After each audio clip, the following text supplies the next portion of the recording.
Il a sorti au début du mois d'avril aux éditions Geste un nouveau livre d'aquarelle intitulé Carnet du Sud-Ouest. Lauriane de Casanova, Laurent Montiel. Le pinceau glisse sur la feuille, l'eau devient couleur, forme puis dessin.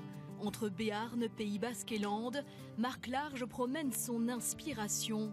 Dans son dernier carnet d'aquarelle paru aux éditions La Geste, l'artiste nous invite à redécouvrir le Sud-Ouest, loin des sentiers battus.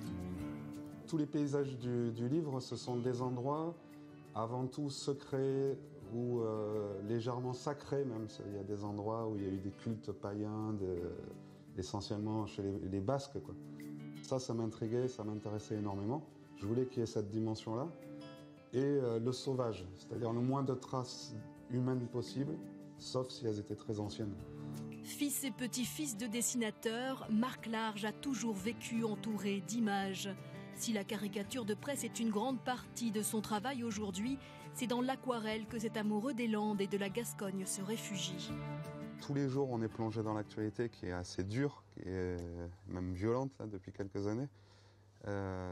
Le dessin réaliste, l'aquarelle, le dessin naturaliste m'aide à survivre, quoi. À ne pas péter un plomb par rapport à tout ce qui se passe. Des animaux, des hommes, des paysages croqués sur le vif. Une œuvre qui a nécessité presque 20 ans de travail entre terrain et table de dessin. J'ai mélangé 3 façons de travailler en fait. Le crayon, l'encre de Chine, qui est plutôt de la gravure, et la couleur. Là, voilà, là c'est de l'encre de Chine par exemple sur ce cerf.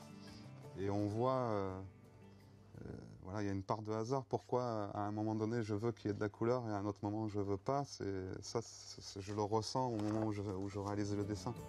Artiste touche à tout, après ce voyage en Aquitaine, Marc Large travaille sur un roman consacré à la vie d'un autre passionné d'images, le photographe landais Félix Arnaudin.